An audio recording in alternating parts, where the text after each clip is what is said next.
শোনো শোনো শোনো, আবার ফেক নিউজ, ফেক আপডেট নির্লজ্জরা নিয়ে চলে এসেছে এবং খুব সুন্দরভাবে সেটাকে প্রমোট করছে। না, প্রথমেই সেটা বলছে না, কিন্তু একদম এন্ডিং এ গিয়ে বলছে এইটা হচ্ছে হ্যাক, যেটা কিন্তু আমি আপনাদেরকে আগেও বলেছি। আর এই ফাঁদে তারা বরাবর পা দিচ্ছে। এই যে জনগণকে ম্যানিপুলেট করা, এই হ্যাকটা বা এই ট্রিক্সটা তারা শিখে গেছে। যখনই যেই সুপারস্টারের কোনো সিনেমা আসে, সেই সুপারস্টারের ছবি দিয়ে তার প্রিভিয়াস যেই সিনেমা মানে কোনোদিন হয়তো বেরোবে না বা আপডেট নেই, সেই বিষয়টাকে নিয়ে তারা রমরমিয়ে পাবলিকের সামনে এসে ফলাও করে বলছে নির্লজ্জের মতো। বেহায়া কানকাটা বছরের শুরুতে এই ধরনের কাজগুলো ওরা না করলে না ওদের পেটের ভাত হজম হয় না। মানে এইগুলো করতেই হবে, মানে যখন যেই সুপারস্টার ট্রেন্ডিং এ চলে তারা এই বিষয়টাকে কেন্দ্র করে একটা ভিডিও বানাতেই হবে। আর আমি যখন এইগুলো দেখি না, আমার সত্যি লিটারেলি আমার প্রচন্ড মাথা গরম হয়ে যায়। যদি ফেক আপডেট যদি হয়, তাহলে তুমি টাইটেলে সেটা লেখো। টাইটেলে লিখছো না কেন? সেটাকে কোশ্চেন মার্ক, সেটাকে আশ্চর্যবোধক চিহ্নের মধ্যে সীমাবদ্ধ রাখছো কেন? দেব কমান্ডোতে কোয়েল আসছে ঈদে, সাবধান, কোয়েল রুক্মিণী সবাই আছে, আশ্চর্যবোধক চিহ্ন। আর আরেকজন লিখছে দেব কমান্ডো ঈদে আসছে, টিজার অন 26 জানুয়ারি। এই নিয়ে দুইজনের মোটামুটি 7 মিনিট, 7.5 মিনিট, 5-6 মিনিটের বক্তব্য। আসল বক্তব্য বিষয় যেটা হচ্ছে পুরোটাই ফেক। তাহলে তুমি টাইটেলে বা থাম্বনেলে ওই কথাগুলো লিখছো কেন? তাহলে এটা বলে দাও। তোমরা যদি দেবদার কাজের ট্রু ফ্যান হয়ে থাকো, সেটা প্রথমেই বলে দাও যে ফেক আপডেট বা ফেক নিউজ থেকে দূরে থাকুন।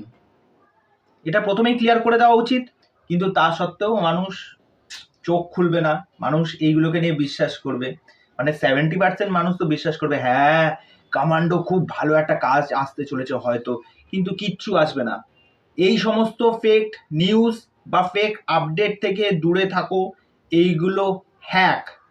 আর যারা এইগুলো নির্লজ্জের মতো টাইটেলে লিখে প্রমোট করে, তাদের এই সমস্ত কথাবার্তা থেকে দূরে থাকো। তাদের যদি সত্যি একটা ভালো ইন্টেনশন থাকতো, তাহলে তারা প্রথমেই বলে দিত যে এই একটা ফেক আপডেট, ফেক নিউজ, এইটা তোমরা কেউ কখনো বিশ্বাস করো না। যারা এত বড় সাবস্ক্রাইবার বেস ধরে বসে আছে, তারা এরকম একটা ফেক নিউজকে কিভাবে টাইটেলে লিখে এরকম ভাবে মানুষকে ম্যানিপুলেট করে প্রেজেন্ট করছে।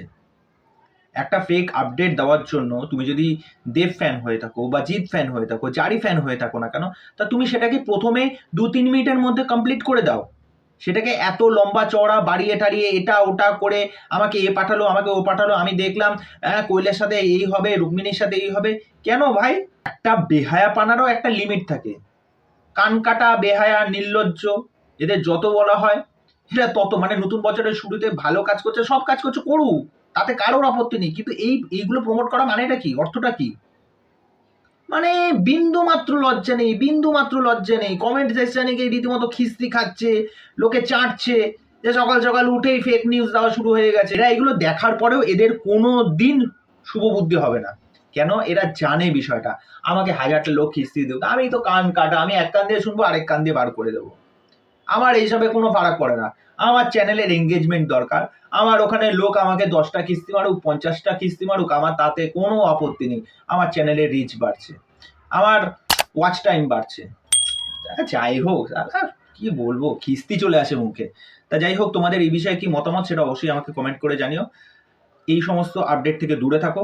রঘু ডাকাত আর প্রজাপতি 2 ছাড়া কোনো আপডেট কিন্তু নেই। কমান্ডো ফমান্ডো হমান্ডো কিচ্ছু নেই। ওকে, চলো, বাই।